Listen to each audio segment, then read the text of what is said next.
ሐዋሳ ገብርኤል ይሄድ ነበር። ቁልቢን ገብርኤል ጓዝ ነበር። ሸንኮራ ዮሐንስም አልቀረም። የዛን ጊዜ ግን እንሄዳለን። በቃ ቤተክርስቲያን እንሳለምና ፈታ ብለን ጠጥተን ሰክረን እንመጣለን። ወንጌል አላወቅኩም ነበር ይላል። መች ቤተክርስቲያን አለህና አንተ?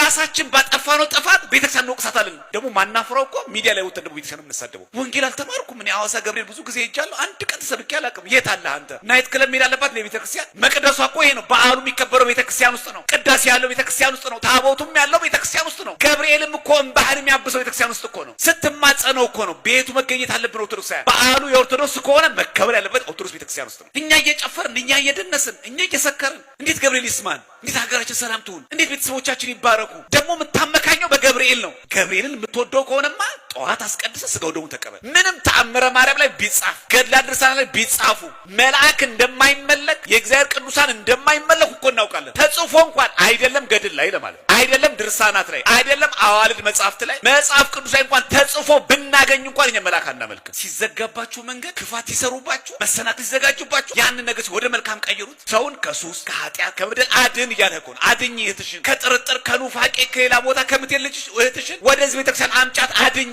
ሴት የስህተት ምክንያት እንዳንል ድንግል ማርያም አፋችን ልጉም ጸጥ። ከሰው ወገንም ብናመጣ ከመላእክትም ወገን ብናመጣ ድንግል ማርያምን የሚያክል ማንም የለም። ስራዬን አጣለሁ እኮ ከስራ ቦታ አፈናቀላለሁ እንደዚህ ያጋጥመኛል። የለም ዋጋ ክፈል። ይሄው ከባድ ዋጋ እኮ ነው። የ3 ዓመት ህፃንና እናት እግዚአብሔርን ከምክር ነው። ሌላ ነገር እኮ የለም። ብሔር አይደለም ጉዳዩ። ጎሳው ተነክቶ እኮ አይደለም። ስልጣኑ ተነክቶ እኮ አይደለም። ሃይማኖቴን ከምክር ክርስቶስን ከምክር የተፈለቀለቀ እሳት ይሻለኛል። እኛ እናረጋዋለን። ክርስቲያኖች እግዚአብሔር ላለመካድ እሳት ውስጥ ከተወረወሩ ትንሿን ነገር ብተዋትስ? አንቺ ከብዶሽ ለአንተ ከብዶ የለ? አሁንስ ከበደኝ እኮ ምን ላድርገው ግን እኮ በእምነት አይመስለኝ የሚል ሰው የለም። ይሄኛ ዘመን ችግር አለም። ክርስቲያኖች የሚፍለቀለቅ ጋን እኮ አይደለም። እሱን ካላገባሽ እዚህ ውስጥ ትገቢያለሽ። የሚፍለቀለቅ እኮ አልተባልሽም። አንተም እኮ እሷን ካላገባህት እዚህ ሳሱ ትገባለህ እኮ አልተባልክም። በእምነት አትመስልህም። በእምነት አይመስልሽም። ተው ስንባል እምቢ እያልን ከዛ ከወራት በኋላ እሷም ክር ትበጠሳለች፣ እሱም ክር ይበጠሳል። ምንድን ነው የከበደችን? እሱን ላለመተው እሷን ላለመተው በእምነት ከማይመስላችሁ ጋራ በማይመቻክ ያትጠመዱ እየተባልን ትንሽ ነገር ከበደች። አይታችሁ ከሆነ በተለይ ወጣቶች ኢየሱስ ክርስቶስ እኔ አምላክ ነኝ ያለበትን ቦታ አሳዩን የሚል ጥያቄ ሲጠይቅ ሰምታችሁ ከሆነ ማለት እዚሁ ገጸ ንባብ ላይ ጌታችን የተናገረበት አለ። ቃል በቃል እኔ አምላክ ነኝ ያለበት ማለት ምን ብሎ ካልን የዮሐንስ ወንጌል ምዕራፍ 10 ቁጥር 30 ላይ እኔና አብ አንድ ነን አለ። አይሁድ ገብቷቸዋል። እኔና አብ አንድ ነን ማለት እኔ ከባህሪ አባቴ ከአብ ጋር አንድ ነኝ እኔም እግዚአብሔር ነኝ እያለ እንደመሆኑን እንደገባቸው ምናቀው ከነቢያት አንዱ ነኝ እያላቸው እንዳልሆነም ገብቷቸዋል። ልብ በሉ። እኔና አብ አንድ ነን ሲሏቸው የዮሐንስ ወንጌል ምዕራፍ 10 ቁጥር 30 ላይ ቁጥር 31 ላይ አይሁድም ሊወግሩት ድንጋይ ያነሱ ነው የሚለው። ለምን? ራሱን ከእግዚአብሔር ጋር አምላክ ነኝ እንዳለ ገብቷቸዋል። አሁን ቁጥር 32 ደግሞ ቀጥሎ ራሱ መጽሐፍ ቅዱስ ሲናገር ኢየሱስ አለ ከአባቴ ብዙ መልካም ስራ አሳየኋችሁ ከነርሱ ስለማናቸው ስራ ተወግሩኛላችሁ ብሎ መለሰላቸው። ለምን ድንጋይ ያነሳችሁት አላቸው። አሁን ቀጠል አድርጎ ደግሞ ስሙ ራሱ መጽሐፍ ቅዱስ ያብራራ። ቁጥር 33 ላይ አይሁድም ስለ መልካም ስራ አንወግርህም ስለ ስድብ ነው አሉት። ምንድነው ስድቡ? አንድ ሰው እኔ ከእግዚአብሔር ጋር እኩል ነኝ ካለ ስድብ ነው። እግዚአብሔርን መናቅ ነው፣ ክህደት ነው። እንዴት ፍጡር ከፈጣሪ ጋር እኩል ይሆናል? ግን እሱ አምላካችን ክብር ምስጋና ይግባውና መድኃኒዓለም ኢየሱስ ክርስቶስ ራሱ አምላክ የባህሪ አምላክ እግዚአብሔር መሆኑን ለማስረገጥ ስለ መልካም ስራ ለምንወግር ስለ ስድብህ ነው አሉትና አንተ ሰው ስትሆን በደንብ ስሙ። አንተ ምን ስትሆን አሉ? ሰው ስትሆን ራስን አምላክ ስለማድረግህ ነው እንጂ ብለው መለሱለት። አያችሁ አሁን ጥያቄው ምንድነው? ራስ ሰው ስትሆን ራስን አምላክ አደረግ። ስለዚህ እኔና በአንድ ነን የሚለው ቃል ራስን ከማጋር እኩል እያልክ ነው ያሉት ነው። አምላክ ነኝ እያልክ ነው አሉት። አሁንም ጌታችን መለሰ እኔ አምላክ አይደለሁም አለ። እንቀጥል። ቁጥር 35 ላይ ቁጥር 34 ላይ ኢየሱስም እንዲህ ብሎ መለሰላቸው እኔ አማልክት ናችሁ ተብሎ በሕጋችሁ የተጻፈ አይደለምን ካለ በኋላ መጽሐፉ ሊሻር አይችልምና እነዚያ የእግዚአብሔር ቃል የመጣላቸውን አማልክት ካላቸው ልብ በሉ የእግዚአብሔር ቃል የመጣላቸው አሉት ነቢያት ናቸው። እግዚአብሔር እንደዚህ ይላል ይቤ እግዚአብሔር እያሉ የተናገሩት ማለት ነው። የሰራዊት ጌታ እግዚአብሔር አምላክ እንደዚህ ይላል ብሎ የተናገሩት እንኳን ነቢያት እነ ኢሳይያስ እነ ልበ አምላክ ዳዊት እነ ኤርሚያስ እነሱ እንኳን በጸጋ አማልክት ከተባሉ አያታችሁ ንግግሩ ከተባሉ ካላቸው ነው እንደሚለው እነሱን አማልክት ካላቸው። በነገራችን ላይ አምላክ አንድ ነጠላ ቁጥር ነው አይደል? አማልክት ደግሞ አምላኮች ብዙ ቁጥር ነው። በሉ ክርስቲያኖች፣ አምላክ ማለት ነጠላ ቁጥር ነው። አማልክት ስንል ደግሞ ብዙ ቁጥር ነው። አምላክ ማለት ገዢ ነው አይደል? አማልክት ነው ገዢዎች ማለት። እነዛ የእግዚአብሔር ቃል የመጣላቸውን እኮ ነው ያለው። ነቢያቶቹን አማልክት ካላቸው ይልና ቁጥር 36 ላይ የእግዚአብሔር ልጅ ነኝ ስላልሁ እናንተ አብ የቀደሰውን ወደ ዓለም የላከውን ትሉታላችሁን አላቸው። የእግዚአብሔር ልጅ እነዛ እንኳን የእግዚአብሔር ቃል የመጣላቸውን እነሱን እንኳን አማልክት ካላቸው፣ ስለዚህ አማልክት ይባላሉ። ሰው ቅዱሳን በጸጋ አምላክ ይባላል። ልብ በሉ ክርስቲያኖች፣ ብዙ ሰዎች ይሄ ቃል ስንሰማ በተለይ እነዚህ ክብረ ቅዱሳንን በመናስበት ጊዜ እንደዚህ ለምንድነው የምትከፋፍሉት? የባህሪ የጸጋ እያላችሁ እንደው አትውሰዱበት በቃ እግዚአብሔር ብሎ በጣም አንዳንዶቹ እንደውም ለእግዚአብሔር በጣም የተቆረቆሩ መስዋዕት የሚናገሩ ሰዎች አሉ። ይሄ እኮ አለማስተዋል ነው። ምን ማለት ነው? ይሄ ማለት እኔ ቅዱስ ነኝና እናንተ ምን አለ ቅዱሳን ሁኑ። ተመልከቱ፣ እግዚአብሔር ቅዱስ ነው፣ ምንም ጥያቄ የለውም። ሐዋርያው ቅዱስ ጳውሎስም ቅዱስ ነው። ነገር ግን በእግዚአብሔርና በሐዋርያው ቅዱስ መካከል ግን የቅድስና ልዩነት ግን አለ።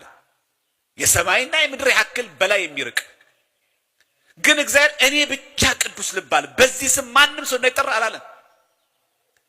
እኔ ቅዱስ ነኝና እናንተ በኑሯችሁ ሁሉ ቅዱሳን ሁኑ እኮ ነው ያለው።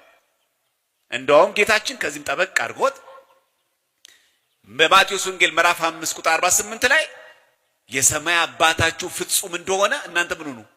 ፍጹማን ሁኑ። አጭ ብትሆኑ ጥሩ ነው እኮ አይደለም፣ ፍጹማን ሁኑ። ስለዚህ ፍጹም የሆነው እግዚአብሔር ብቻ ነው፣ ሰው መሆን የለበትም አላለም። ክርስቲያኖች በደንብ አድርጋችሁ ስሙ።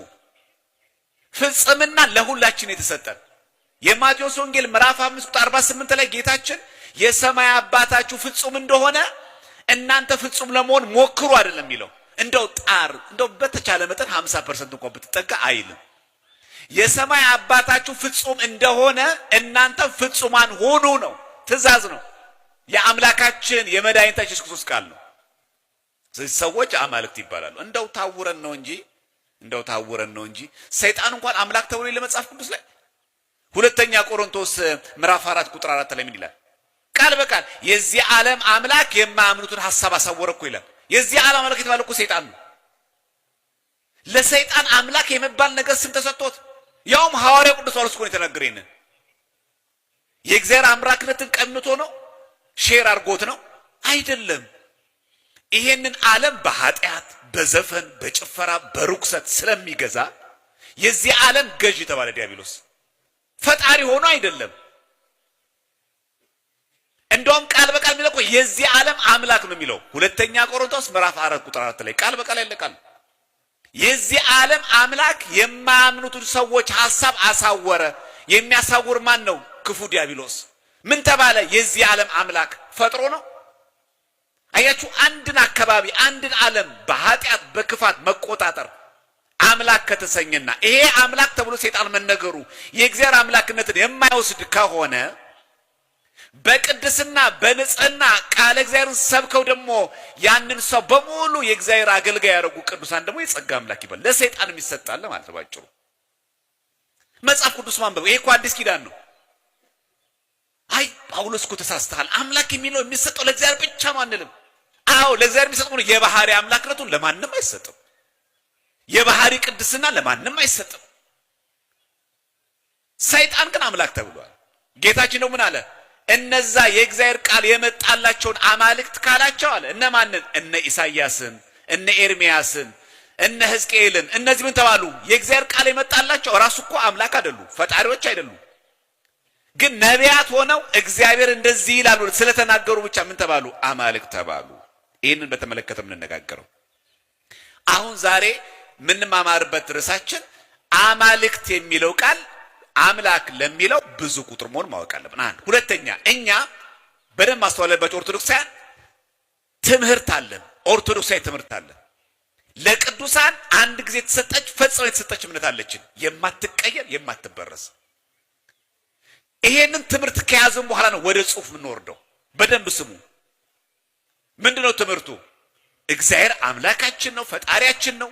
ቅዱሳን መላእክት፣ ጻድቃን፣ ሰማዕታት በሙሉ ግን የምናከብራቸው የጸጋ ጌቶቻችን ናቸው። አሁን ብዙ ሰዎች በጽሑፍ መልክ እንኳን ብናገኘው ኦርቶዶክሳን ግራ እንጋባም። ለምሳሌ የሐዋርያት ሥራ ምዕራፍ 27 ቁጥር 23 ላይ የእርሱ የምሆንና ደግሞም የማመልከው የእግዚአብሔር መልአክ ይላል። ልብ በሉ፣ ይሄን የተናገረው ጳውሎስ ነው። የእርሱ የምሆንና ነው የሚለው። እኔ መልአክ ነኝ ያለ ጳውሎስ። ደግሞም የማመልከው የእግዚአብሔር መልአክ ነው የሚለው። የእግዚአብሔር መልአክ ይመለካል? የማመልከው እግዚአብሔር አይደለም የሚለው፣ የማመልከው የእግዚአብሔር መልአክ ነው የሚለው። መጽሐፍ ቅዱስ ተመልከቱ። የሐዋርያት ሥራ ምዕራፍ 27 ቁጥር 23 አንዳንድ ሰዎች ይሄ ቃል እኮ የሚናገረው የማመልከው እግዚአብሔር መልአኩን ለማለት ፈልጎ ነው፣ ትርጓሜው ነው። ግን ቃል በቃል መጽሐፍ ቅዱስ እንደዛ አለ የሚለው። እንደውም የሐዋርያት ሥራ በተጻፈበት በግሪክ ቋንቋ ብንመለከተው ይሄን ገጸ ንባብ ላትሪዮ ኤንጅልስ ነው የሚለው። ላትሪዮ ማለት አምልኮ ማለት ነው። ኤንጅሎ ማለት ኤንጅልኛ በእንግሊዝኛው መልአክ የምንለው፣ በግሪክ ቋንቋ ኤንጅሎ ማለት መልአክ ነው። የማመልከው መልአክ ነው የሚለው የሐዋርያት ሥራ በተጻፈበት የመጀመሪያ ኮይኔ ግሪኩን ብንመለከተው ራሱ የሚናገረው የማመልከው ነው የሚለው። የተሰጠው ለእግዚአብሔር መልአክ ነው። ይሄ ንግግር ገጸ ንባቡ የሚናገረው ሪፈር የሚያደርገው መልአኩ ነው። ይሄን አይታ ግን ኦርቶዶክስ በቃ ጳውሎስ ተናግሮታል፣ ብርሃነ ዓለም ቅዱስ ጳውሎስ ነው፣ ከአሁን በኋላ ቅዱስ ሚካኤል አምልኩ ብላለች ቤተክርስቲያን። ተጽፏል እኮ ትምህርቱ አለና ምን የሚል መልአክ እንደማይመለክ ትምህርቱ አለ። ኦርቶዶክሳዊ ትምህርት አለ። ምንም ተአምረ ማርያም ላይ ቢጻፍ ገድላት ድርሳናት ላይ ቢጻፉ መልአክ እንደማይመለክ የእግዚአብሔር ቅዱሳን እንደማይመለኩ እኮ እናውቃለን። ተጽፎ እንኳን አይደለም ገድል ላይ ለማለት ነው፣ አይደለም ድርሳናት ላይ፣ አይደለም አዋልድ መጽሐፍት ላይ፣ መጽሐፍ ቅዱስ ላይ እንኳን ተጽፎ ብናገኝ እንኳን እኛ መልአክ አናመልክም። ተጽፏል እኮ ልክ እንደነሱ ሮሜ 8:34 ሮሜ 8 እንደሚያቃጇት እኛ እየደጋገምን የሐዋርያት ሥራ ምዕራፍ 27 ቁጥር 23 የሐዋርያት ሥራ ምዕራፍ 27 ቁጥር 23 ይሄው የማመልከው እግዚአብሔር መልአክ ይላል። አንደጋግመውም። ለምን የእግዚአብሔር መልአክ እንደማይመለክ እናውቃለን። ጳውሎስ ምን ለማለት ፈልጎ ነው? ለዚህ ነው ፊደል ይገድላል ትርጓሜ አይደለም። ለዚህ ነው አንዳንድ ሰዎች በአማርኛ ስለተጻፈ ይሄ አላልም ቀላል ትርጉም እያሉ የጌዲዮን ዓለም አቀፍ ቸርች ያሳተመው እያሉ ይሄ ቀላል መደበኛ ትርጉም ያሉ ይቀይሯታል። ቃሏ ተጽፏል መጽሐፍ ቅዱስ ላይ። የሚገርማችሁ በግሪኩ በዋናው ተጻፈበት። ይሄ አማርኛው አይደለም። በግሪኩ የሐዲስ ኪዳን አብዛኞቹ መጽሐፍ የጻፉት በግሪክ ቋንቋ ነው። በግሪኩ ብንመለከት ላትሪዮ ኤንጅል ነው የሚለው። ላትሪዮ የሚሰጠው አምልኮ የሚሰጠው ለእግዚአብሔር ብቻ ነው። ታዲያ ጳውሎስ ምን ሆኖ ነው? እንዴት የማመልከው እግዚአብሔር መልአክ በአጠገቤ ቆሞ ነበር እንዴት ይላል? የማመልከው እግዚአብሔር መልአኩን ልኮ ቢል እሺ ጥሩ። የማመልከው እግዚአብሔር መልአኩ በአጠገቤ ቆሞ ቢልም እሺ። የሚናገረው እኮ መጽሐፍ ቅዱስ የማመልከው የእግዚአብሔር መልአክ ነው የሚለው። እንደው በግዙም ብንመለከት ዘኬሃው አመልክ ነው የሚለው። በግዝም አታመልጥም። በአማርኛው ብትመለከተው እንደዛው ነው። በግሪኩም ብትመለከተው እንደዛው ነው። በግዙም ብንመለከተው ዘኬሃው አመልክ ነው የሚለው ግዙ። የሐዋርያት ሥራ ምዕራፍ 27 ቁጥር 23 ይሄን ስላለ ግን በቃ ጳውሎስ የተናገረው ብርሃነ ዓለም ቅዱስ ጳውሎስ ነው፣ ሐዋርያ ነው፣ የተመረጠ ነው። ስለዚህ ከጳውሎስ ጋር አብረን መሄድ አለብን። ምክንያቱም ሮሜ 8:34ንም የጻፈው ጳውሎስ ነው። የሚማል ደግሞ የተናገረው ጳውሎስ ነው። የሐዋርያት ሥራ ምዕራፍ 27 ቁጥር 23ም የተናገረው ጳውሎስ ነው። የእርሱ የምሆንና ደግሞም የማመልከው እኮ ነው የሚለው። የእግዚአብሔር መልአክ በዛች ሌሊት ባጠገቤ ቆሞ ነበረ። ጳውሎስ ሆይ አትፍራ አለኝ ይላል። በዚህ አጋጣሚ ምን ያለ ጳውሎስ የእርሱ የምሆን ነኝ። አሁን ጳውሎስ እኔ የመልአክ ነኝ ማለቱ የእግዚአብሔር አይደለም ማለቱ ነው? አይደለም። ለምን ይሆናል? አይታችሁ ቃላቶች እንዴት እንደሚሆኑ። ከዚህ ጋር አለፍ እያልን የተወሰኑ ነጥቦችን እንመልከት። ለምሳሌ እስራኤላውያንን ከግብጽ ባርነት ያወጣው ማን ነው? እግዚአብሔር ነው። ምንም ጥያቄ የለውም። መጽሐፍ ቅዱስ ሲናገር ይሄንን ኦሪት ዘጸአት ምዕራፍ 13 ቁጥር 21 ላይ በቀንና በሌሊትም የሄዱ ዘንድ ይላል። እስራኤላውያንን መንገድ ሊያሳያቸው ቀን በደመና አምድ ሊያበራላቸውም ሌሊት በእሳት አምድ እግዚአብሔር በፊታቸው ሄደ። ማን ሄደው? እግዚአብሔር። ልብ በሉ፣ እስራኤላውያንን ከግብጽ ባርነት ያወጣው እግዚአብሔር ነው ይላል ራሱ መጽሐፍ ቅዱስ። አሁንም እዚሁ መጽሐፍ ቅዱስ ላይ ደግሞ ነው እንዲህ የሚል ቃል ደግሞ እናገኛለን። በደንብ ልብ አድርጋችሁ ስሙ ኦርቶዶክሳውያን። ኦሪት ዘጸአት ምዕራፍ 13 ቁጥር 21 ላይ በቀንና በሌሊትም የሄዱ ዘንድ መንገድ ሊያሳያቸው ቀን በደመና አምድ ሊያበራላቸው ሌሊት በእሳት አምድ እግዚአብሔር በፊታቸው ሄደ። ስለዚህ ሌሊትና ቀን፣ ሌሊት ጨለማው አውሬው እንዳያስደነግጣቸው ምን አረገላቸው? እሾህ እንዳይወጋቸው የብርሃን አምድ፣ ቀን ደግሞ ምን አረገ? ሐሩሩ ፀሐዩ እንዳያቃጠላቸው ደግሞ ደመና እያረገ ከግብጽ ወዴት መራቸው? ወደ ከነዓን። በፊታቸው የሄደው ማን ነው ይላል? እግዚአብሔር። ይሄን ያዙ እንዳትረሱ። ይሄን የሚናገረው ኦሪት ዘጸአት ምዕራፍ 13 ቁጥር 21 ላይ። እንዲህ ደግሞ ይለናል። ኦሪት ዘጸአት ምዕራፍ 13 ይሄን አንብበን አንድ ምዕራፍ ዘለል ብላችሁ ኦሪት ዘጸአት ምዕራፍ 14 ቁጥር 19 ስትመለከቱ ግን በእስራኤልም ሰራዊት ፊት ይሄድ የነበረው የእግዚአብሔር መልአክ ይላል። በማን ፊት? በእስራኤል ሰራዊት ፊት ይሄድ የነበረው እግዚአብሔር መልአክ። ማን ነው ሲሄድ የነበረው? ቅድም የነገረን እግዚአብሔር። አይታችኋል ቃሉ። እግዚአብሔር ባለበት ሁሉ መላእክት አሉ። ብዙ ሰዎች የሚያጋጩት ይሄ ነው። መልአክ ብለህ ወይ ንገረኝ ወይ እግዚአብሔር ብለህ ንገረኝ ይላል። ይሄው መጽሐፍ ቅዱስ እኮ የሚናገረው ሌሊትና ቀን አብሯቸው ይሄድ ነበር እግዚአብሔር በፊታቸው ብሎ ኦሪት ዘጸአት ምዕራፍ 13 ነገረን። ኦሪት ዘጸአት ምዕራፍ 14 ላይ ምን አለ? በእግዚአብሔር ሰራዊት በእስራኤላውያን ፊት ይሄድ የነበረው የእግዚአብሔር መልአክ መሃላቸው ገባ፣ ለግብፃውያን ጨለማ ሌሊት አድርጎ ለእስራኤል ብርሃን አረገው። ማን ይሄን ያደረገው መልአክ? ቅዱስ ሚካኤል። ኦሪት ዘጸአት ምዕራፍ 13 ላይ ከፊት ለፊት ሲሄድ የነበረው እግዚአብሔር ነው ብሎ እዚህ ጋር ደግሞ ኦሪት ዘጸአት ምዕራፍ 14 ላይ ደግሞ ከፊት ለፊት ሲሄድ የነበረው የእግዚአብሔር መልአክ ነው አለ። መጽሐፍ ቅዱስ ሶስቱ አይጋጭ መቼስ። ሐሳቡን ተመልከቱ እንዴት ነው የሚናገር። አንቺ ገብርኤል ያደረገው ሁሉ እግዚአብሔር ያደረገው ነው። ሁለቱን ሕፃናት ማን ነው? እናቱንና ሕፃኑን ያዳናቸው ማን ነው? እግዚአብሔር። ማንን ልኮ? መልአኩን ልኮ። ገብርኤል አዳነ ብንልም ትክክል ነን። ለምን? ገብርኤል ያዳነው በማን ኃይል ነው? በእግዚአብሔር ስለሆነ። እግዚአብሔርም አዳነ ብንል ትክክል ነን። ለምን? እግዚአብሔር አዳኝ ስለሆነ በባህሪው። አሁን ተመልከቱ፣ ከእስራኤላውያን ፊት ሲሄድ የነበረው ማን ነው? እግዚአብሔር። ትክክል ነን። ከፊት እየቀደመ ሄዷል። በእግዚአብሔር ሰራዊት ፊት ሲሄድ የነበረው ማን ነው? መልአኩ። አሁንም ትክክል ነው። ለምን? እግዚአብሔር ባለበት መላእክቱ አሉ። ሰራዊቱ ባለበት፣ ንጉሱ ባለበት ሰራዊት የመገኘት ግዴታ አለበት። በበረት ሲወለድም መላእክት መጥተው ዘመሩ። ንጉሱ ባለበት ሰራዊት ይገኛል፣ አጃቢ አለ። እግዚአብሔር በሚሰራው በእያንዳንዱ ሳለ መላእክቶች አሉ። ስለሚያግዙት፣ ስለሚራዱት፣ እርዳታ ስለሚያስፈልገው እኮ አይደለም። ቅዱስ ንጉሱ ባለበት፣ የባህሪ አምላክ ባለበት መላእክት ደግሞ አሉ። ሲያዛቸው ይሰራሉ። መላእክት በቃል ኪዳናቸው ያማልዳሉ፣ ይራዳሉ ሰው። እቹ ቃላቶች ተመልከቱ። ግን ኦሪት ዘጸአት ምዕራፍ 13 የነገረን በሌሊትና በቀን እግዚአብሔር በፊታቸው ሄደ ነው የሚለን።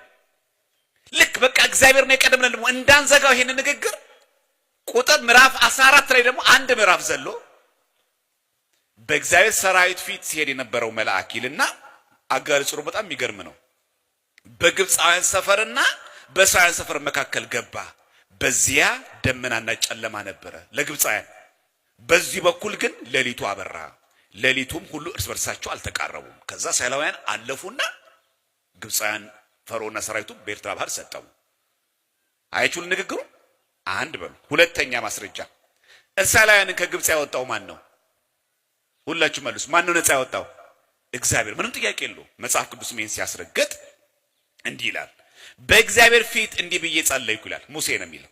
ጌታ እግዚአብሔር ሆይ በታላቅነት የተቤዠኸውን በጠነከረችም እጅ ከግብፅ ያወጣኸውን ሕዝብህንና ርስትህን አታጥፋ። ስለዚህ ከግብፅ ያወጣኸው ማን ነህ? አንተ ነህ አለው። ይሄ ብቻ አይደለም። ኦሪት ዘጸአት ምዕራፍ 32 ቁጥር 7 ላይ እግዚአብሔርም ሙሴን አለው ከግብፅ ምድር ያወጣኸው ሕዝብህ ኃጢአት ሰርቷልና ሂድ አለው። ደግሞ ተመልከቱ፣ ደግሞ ግልብጥ ሲል እስራኤላውያንን ከግብፅ ያወጣኸው አንተ ነህ ይላል። እኔ ብቻዬን እስራኤላውያንን ከግብፅ አወጣው ይላል እግዚአብሔር።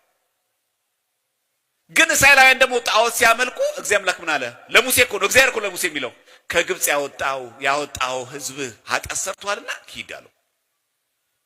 አራቀው።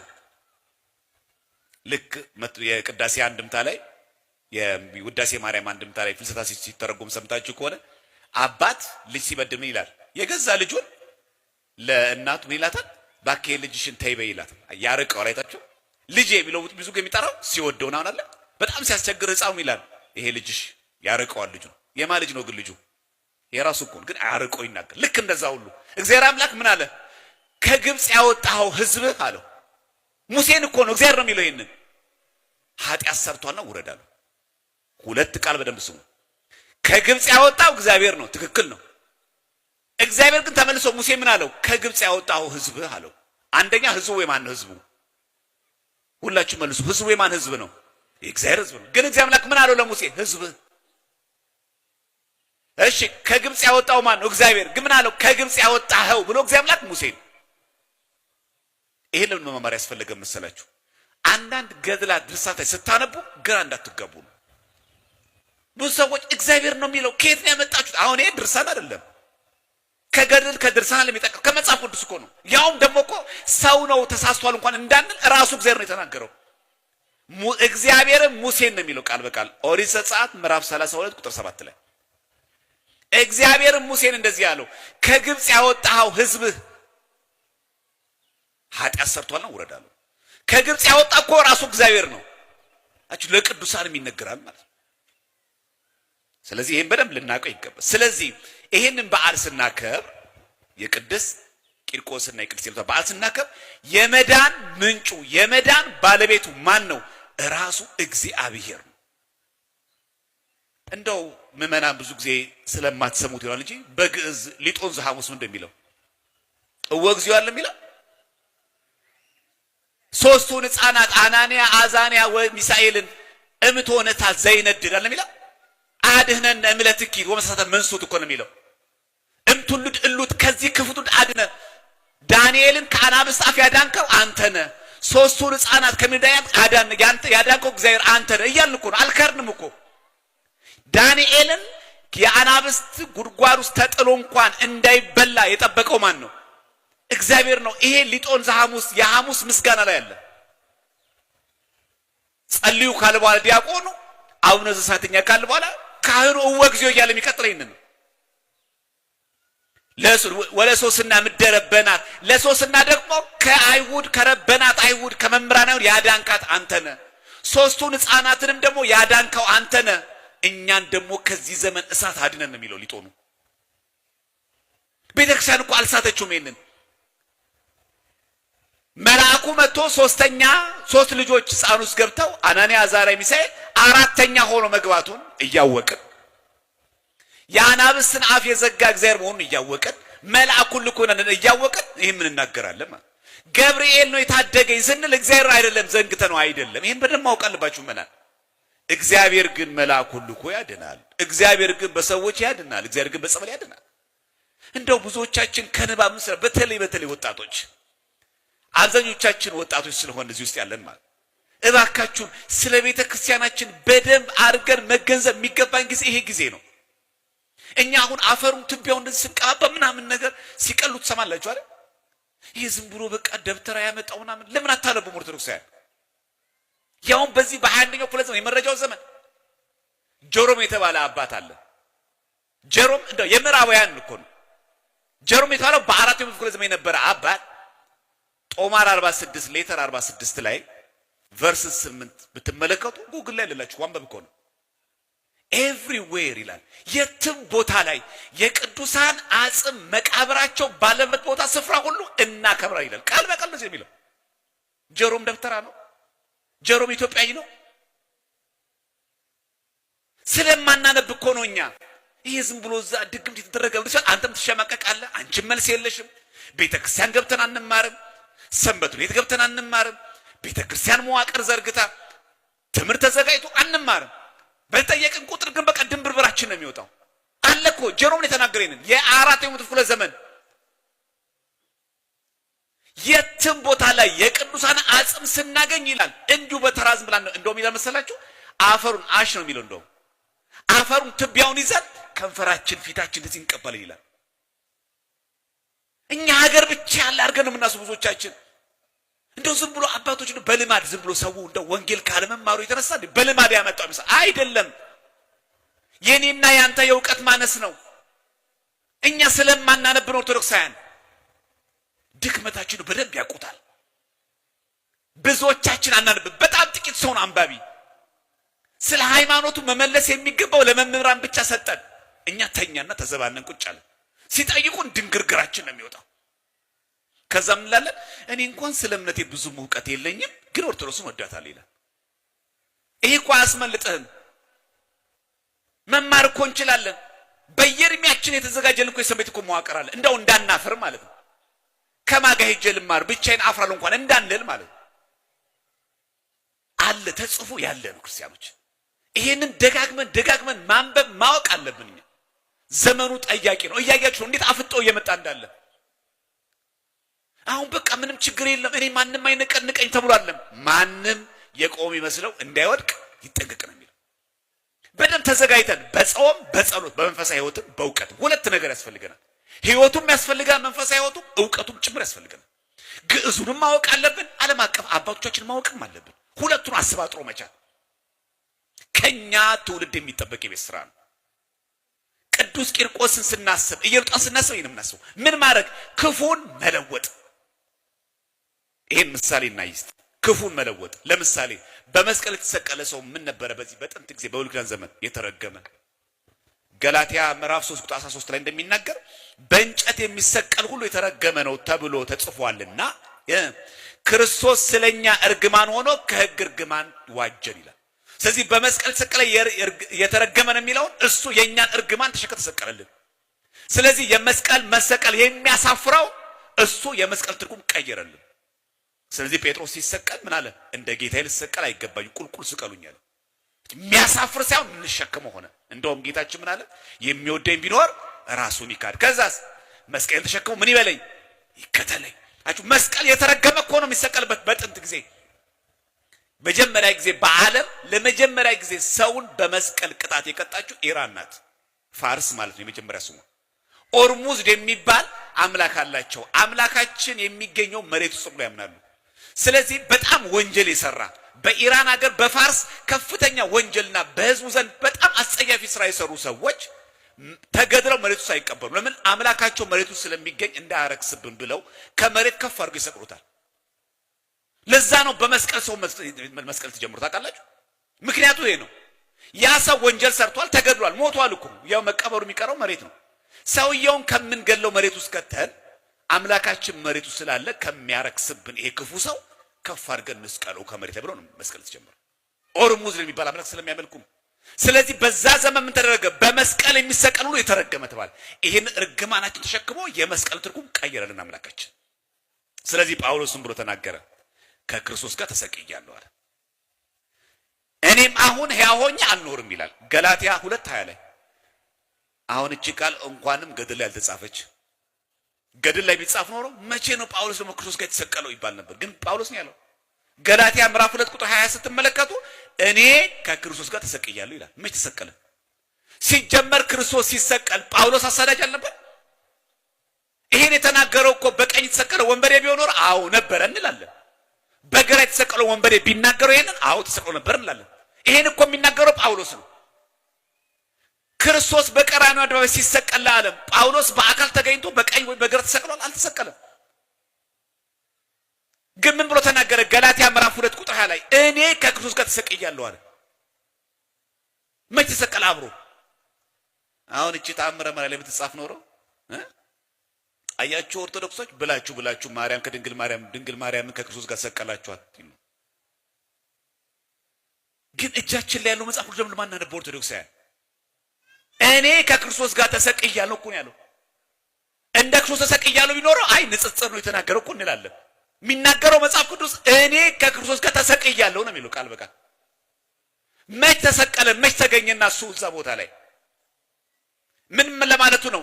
በመስቀል የተሰቀለ ሙት እንደሆነ እኔ ሙት ነኝ ለዚህ ዓለም ፈቃዱን አልፈጽምም። ወደ ዘፈን፣ ወደ ኃጢአት፣ ወደ ርኩሰት፣ ወደ ክደት፣ ወደ አይሁድነት፣ ወደ አለማመን፣ ወደ ኦሪት አልመለስም።